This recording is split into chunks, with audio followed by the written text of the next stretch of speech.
Bien vu la musique. Bonjour Marie, parce Bonjour, qu'effectivement Laurent. on va s'intéresser à un reportage de notre partenaire, le magazine Géo. Un reportage qui nous emmène dans la ville de Saint-Louis du Sénégal, qui est menacée pour différentes raisons, et notamment par le réchauffement Le climatique. réchauffement climatique, exactement, qui n'épargne pas la ville aujourd'hui, puisqu'elle est menacée par la montée des eaux. Il faut juste qu'on comprenne un peu, la ville de Saint-Louis, elle est cernée par le fleuve et l'océan. Elle est timidement protégée aussi par un banc de sable qui s'appelle donc la langue de Barbarie. Et en fait, aujourd'hui, la montée des eaux est extrêmement rapide et très dangereuse. C'est-à-dire que les maisons s'écroulent comme des châteaux de sable, Laurent. Les bâtiments tombent les uns après les autres et c'est une véritable catastrophe. Et la ville de Saint-Louis, qui est aussi réputée pour ses bâtiments coloniaux, aujourd'hui, elle est en train de perdre une partie de son histoire, puisque, d'après une étude, d'ici 2080, c'est 80% de la ville qui pourrait être inondée. Donc aujourd'hui, la ville de Saint-Louis, c'est la ville africaine la plus touchée, la plus menacée par la montée des eaux. Voilà, donc aujourd'hui, c'est une véritable catastrophe, on va dire, écologique et humaine, bien sûr. Et puis, il faut trouver forcément des solutions, en tout cas durables. Explication, regardez.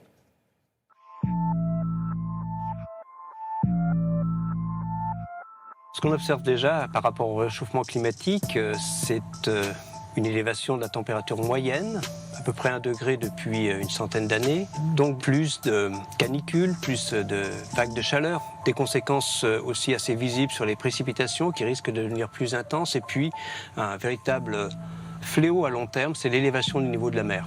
On sait qu'on n'échappera pas à une élévation des niveaux de la mer, dans le meilleur des cas, d'au moins 50 cm à la fin du siècle. Au niveau de 500 ans, on peut parler de 3-4 mètres. Saint-Louis au Sénégal, c'est une ville assez importante, coloniale, une ville avec une partie ancienne, et d'ailleurs classée au patrimoine mondial de l'UNESCO. 80% de l'activité économique du Sénégal se développe dans les régions côtières. Et en fait, il y a vraiment une érosion des côtes, et actuellement, les côtes se sont reculées de près de 1 km au cours des dernières décennies, plus si on va plus loin dans le temps, jusqu'à 4 km. La ville a un double problème. Il y a d'un côté l'élévation du niveau de la mer, l'érosion des côtes, et de l'autre, le fleuve Sénégal, qui aussi se jette dans l'océan Atlantique à Saint-Louis. Au moment où il y a des pluies diluviennes, déborde, et ça crée ce problème d'inondation. Saint-Louis restait protégé par une dune de sable, et l'idée a été de percer cette lande de sable, mais ça a créé d'autres problèmes. Donc maintenant, il y a des grands travaux qui se font pour la protéger. On ne sait pas si ça va être suffisant. On dit de Saint-Louis du Sénégal que c'est la ville d'Afrique la plus menacée par l'élévation du niveau de la mer.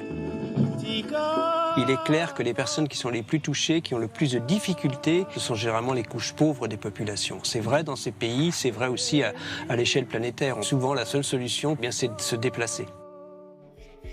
Le problème de ces solutions, c'est qu'elles coûtent cher. On voit bien qu'elles ne sont pas faciles à mettre en œuvre. C'est pas toujours gagnant-gagnant. Il faut déjà ne plus construire dans ces régions.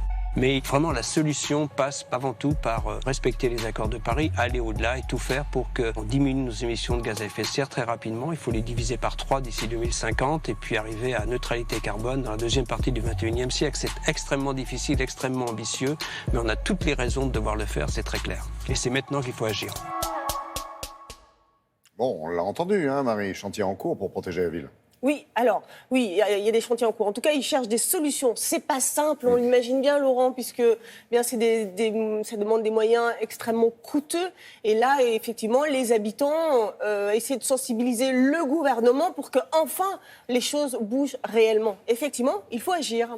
Voilà. Oui, et c'est pas le pays le plus riche de la planète.